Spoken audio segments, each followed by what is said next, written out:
As we continue our discussion on race and race relations, I'm happy to have Martha Berry join us on Our Issues. She serves as the Chief Racial Justice Officer at the YWCA Southeast Wisconsin. How are you, Martha? I'm good. It's good to see you. Thanks so much for having me join you. I'm pleased to have you here. Of course, we just talked about systemic racism and what it is, so it only makes sense to have you all there at the YWCA Southeast Wisconsin join us because the organization is dedicated to eliminating racism, empowering women, and promoting peace, justice, freedom, and dignity for all. That's a mouthful, but boy, what a great thing to go to work for every day. It's true. It's one of those missions that is bold, it's forward-thinking, and important in terms of our region and what we're trying to do in addressing the outcomes that people are deeply impacted by on a regular basis. So, yes. Yeah, it's also very important. If you would tell us a little bit more about the YWCA Southeast Wisconsin and some of the work that you've done over the years. I mean, it's been, what, 128 years? Yes, the YWCA in Southeast Wisconsin was, in its early days, the YWCA of Greater Milwaukee, and very much focused on addressing a variety of needs. It's always been an organization that's been forward-thinking in terms of what do we need to address in this region. And as I think about, obviously I'm not 128 years old, so I don't know what they were thinking about back in those days.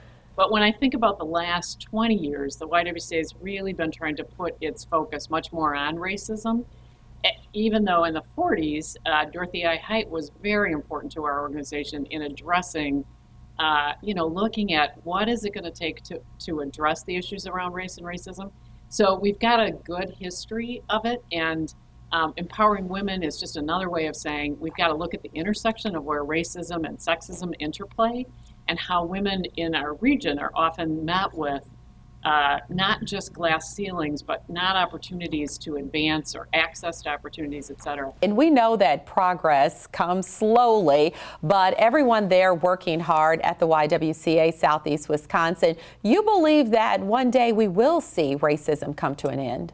Yes, I do believe that. I wake up every morning thinking about the fact that if we don't put out a bold mission of ending racism, we won't work to achieve it. And I think folks who have been targeted by racism, folks of the global majority, have been trying to get us to look at the white racism that exists in our world.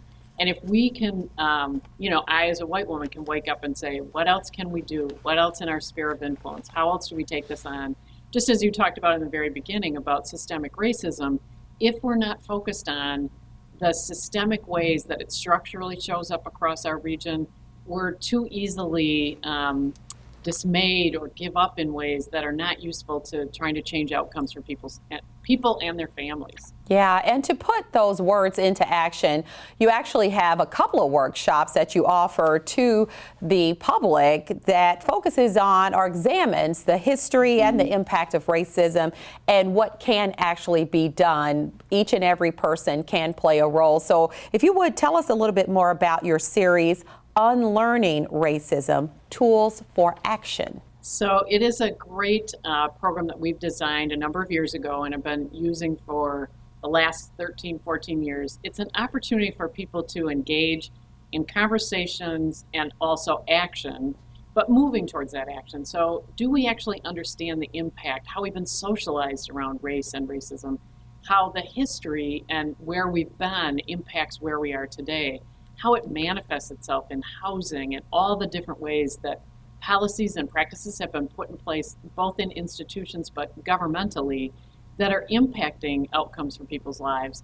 And, what does whiteness have to do with this? How do we look at the implicit bias, all the ways in which we need to address racism in very real and visceral ways? How do we move people to think about, but what's my sphere of influence? What can I do personally to address it in my workplace, in my community group, in my organization?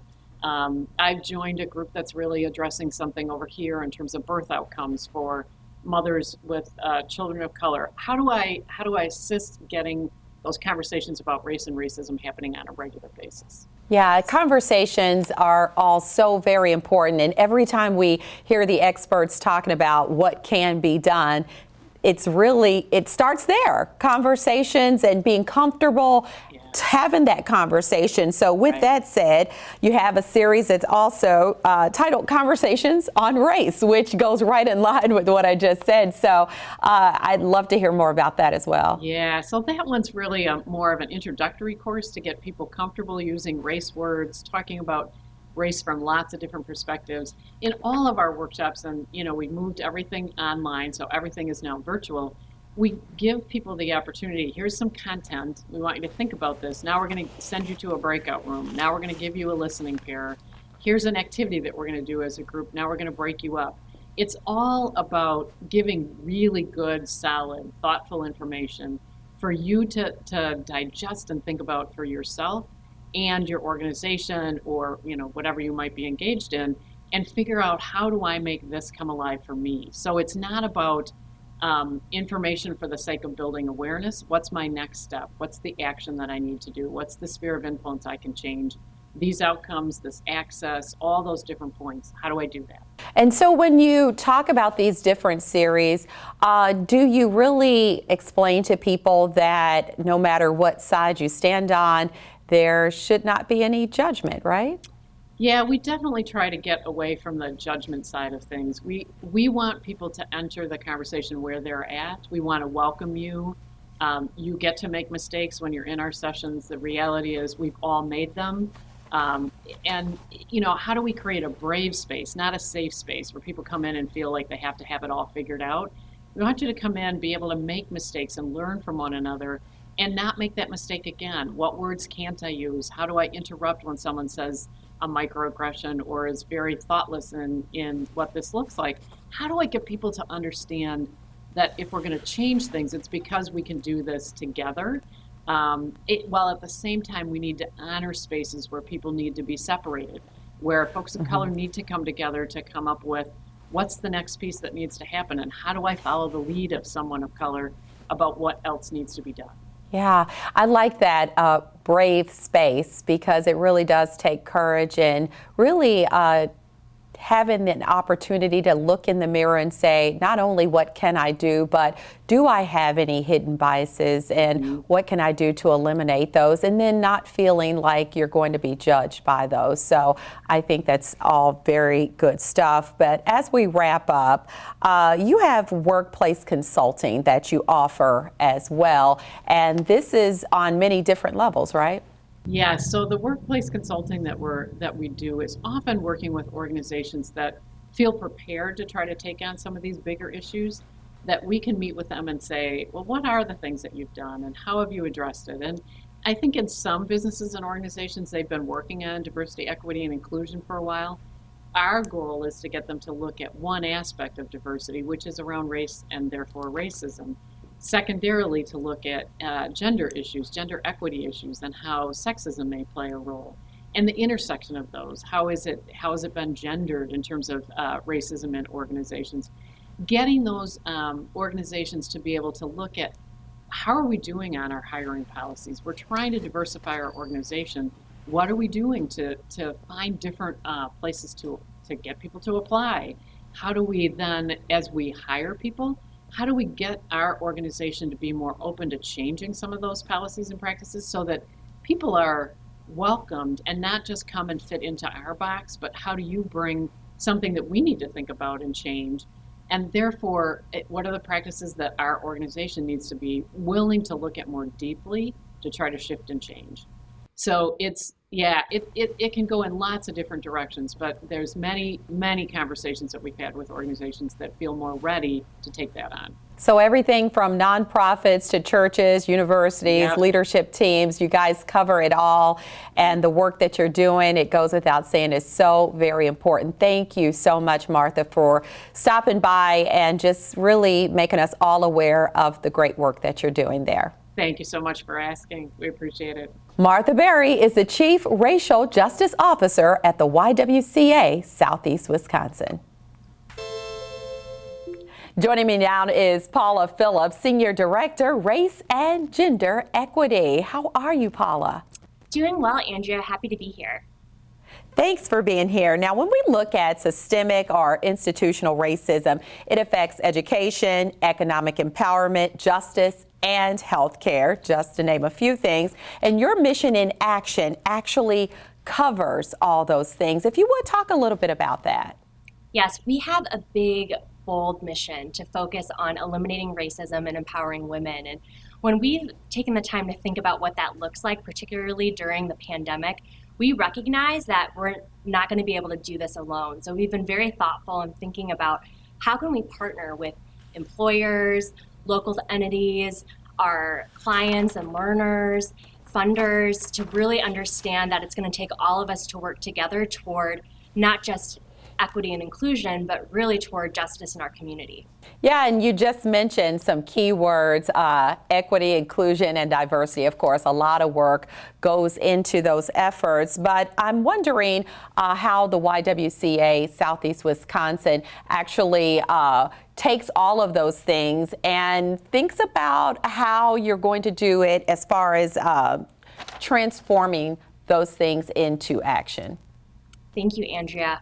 You know, all of those things are important. We can't get to justice if we don't have diversity. And part of what our work is really thinking about, not about just who's in the room, but when they're in that room, are they included in opportunities? And when they have opportunities, do they have the tools and the access to be successful, right? So thinking about all of those steps. But once we get to that point, once diversity is in our room, they're included, they have the tools and opportunities to be successful.